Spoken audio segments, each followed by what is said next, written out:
So around December of 2022, Bungie decided that they wanted to release the little mission that I'm doing that I always forget doesn't have a sparrow.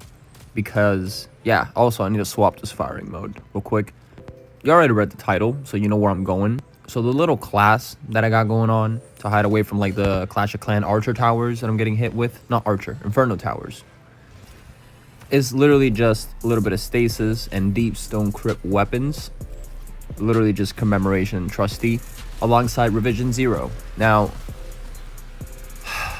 I don't know, this is, in my opinion, the best and the worst exotic mission that there is, next to Star-Crossed. Now, I say that because I hate Star-Crossed as it is. I'm just hiding the bushes. I've been playing a lot of Ghost of Tsushima, so like this just feels proper. Anyway, so as I was saying, the whole point and what I'm trying to say is, for like the longest time, out of all the exotic missions, I always try to skip this one because it's a little bit of a long mission, but it's also for a reason. It's tutorials, memorization, puzzles, you know, would you even call it like multi-stage boss fights, because you gotta like harm the boss and then you kill him later on in the mission. So it's like, you know, I'm saying this more because like as we walk in here, right, as we traverse the, I guess you could say, Star Wars episode 4, the Last Hope or whatever kind of area, I guess you could say the inspiration for the video really comes into play. And I say that because, yes, I'm obviously rambling because that's exactly what this is going to be. Apologies in advance. But I got to thinking, because as a person who's done Deep Stone Crypt numerous times, like, dude, okay, I didn't know that was gonna kill me in one hit, literally. I thought, whatever. So basically, there was another one. Dude, I can tell you for a fact that, yeah, the mechanics, I understand them, blah, blah, blah, whatever, right? It's an old raid as well. So by now, everyone should. You would expect. But that's the thing, because Deep Stone Crypt came out, you know, a couple years ago. And then after the fact, we got Operation Seraph Shield. And I always said from the beginning to my friends that this mission is nothing more than a tutorial. And you'll see why. Grab this, and then immediately, I'm just gonna skip this because I don't care, right? And that's the thing. Like, you gotta look at the mission from the point of view of someone who is literally playing it for the first time. You know what I mean? And like is learning, because someone that has never done Deep Stone Crypt will do this mission and will kind of just be like, oh my god, and it's kind of like a bootleg Deep Stone, because like right now we're going up into space, right? So you're kind of showing them a lot of the mechanics, which I'm not really gonna get into. Like, you'll see them as we go, and they're basically highlighted. So that's kind of the thing that I really wanted to cover as we go through this, because the more we do this, the more Bungie makes it very apparent that they really wanted players to pay attention. And I say that because I don't care about Shattered Throne. Pit of Heresy is a sword simulator. Prophecy is light and dark, and if you pay attention to your screen, you'll be fine.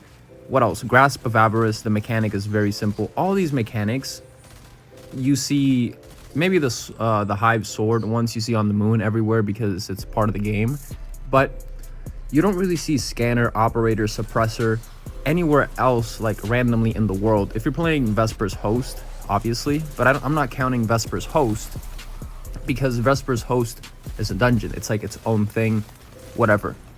And if you're wondering, okay, so why don't you want to count, what's it called? Deep Stone Crypt. Why don't you want to count Deep Stone Crypt as part of that, or not, you know, not part of that Operation Seraph Shield? And I say that because a person that's going to go and find Deep Stone Crypt and know that it's a raid is going to look at a tutorial on how to do it and be like, oh, 6 people, you got to do this. No, I'm not going to do that. Hello? Dude, I really missed... I keep forgetting that it's not in what order you want, it's what order it tells you to. Anyway, but my point is, you would have a situation in which you basically have a person go and they look at a tutorial and they think 6 players, hour and a half, 2 hours, I don't know what I'm doing. Yeah, no, I'm not doing that, right? But then Vesper's Host, very similar, but they might be a little bit more inclined to try because it's 1 to 3 yeah, 1 to 3 people, 1 to 3 players, persons, whatever. So there's that. I'm gonna go back into my little corner, just hide away, because I need to do something real quick. Anyway, I think Yeah, this is the only up to light weapon I have. Whatever.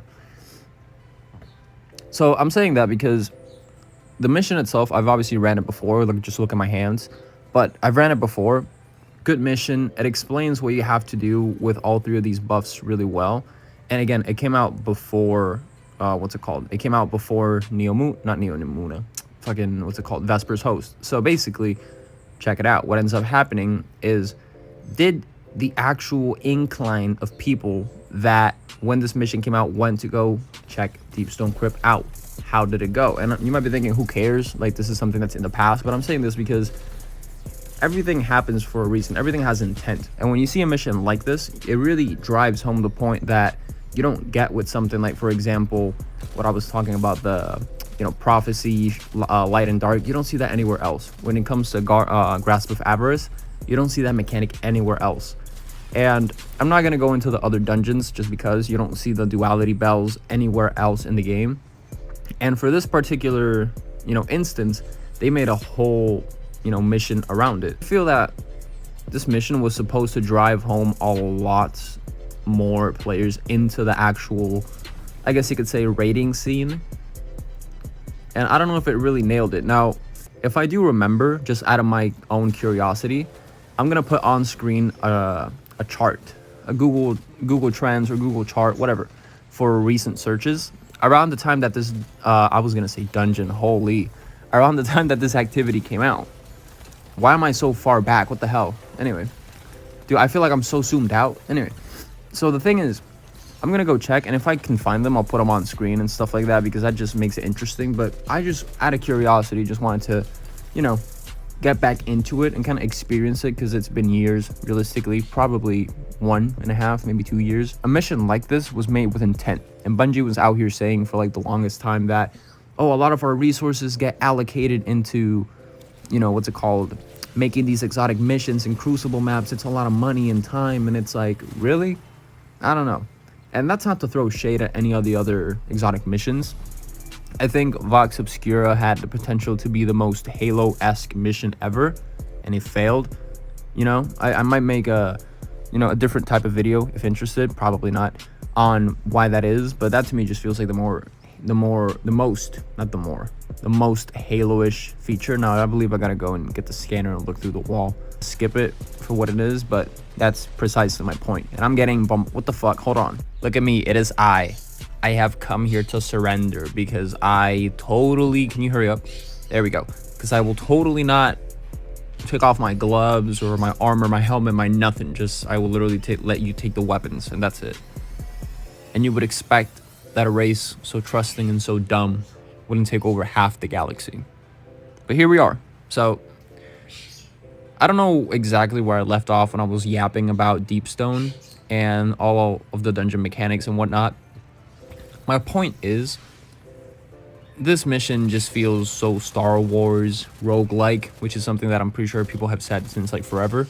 But this person to tell you, I have no idea if, the catalyst is any good, because I don't have it. There's no point I'm doing this, and there's no point in really doing this on legend difficulty so long later, because I feel like that's another thing. When you have an exotic for a specific exotic mission, if you will, that doesn't drive the nail home. Like, it's not an exotic that's exciting to people. Like, people genuinely don't care about the weapon. You're gonna run into a situation where the replay value of the mission goes down, which is very obvious. But when you make it so that, I think of Whisper of the Worm, for example. Whisper of the Worm, you had to basically, because I got the weapon forever ago, but like after the fact, you could get the weapon catalyst by basically doing the mission many times, completing step 1 through 4. Similar things applied to other weapons, and I'm pretty sure I don't know the name of the thing, like the hammer scar or whatever, like the thing that lets you shoot like a Van Helsing stake at a vampire out of the weapon. And even here too, like if you just pay attention, like we are in the exact same room of where like the best part of Deepstone Crypt happens, in my opinion. So it's pretty linear. You can't say this mission takes players on like a little, what the fuck am I even shooting at? On a little, it's a little bit of everything and players get, no, it's like you literally do like a mini Deepstone Crypt behind the computer. I don't even care if you call me a bitch because of this. Dude, this looks so dramatic. Anyway, hope to catch you guys later. Operation Seraph Shield, go check it out. Really cool mission. Kind of boring, I'll be honest, but it's still pretty cool for what it is. Again, if you haven't never done Deepstone Crypt, basically go do this because it's a mini Deepstone Crypt. I will catch y'all later. Peace out, have a good one, and that's about it. Later, everyone.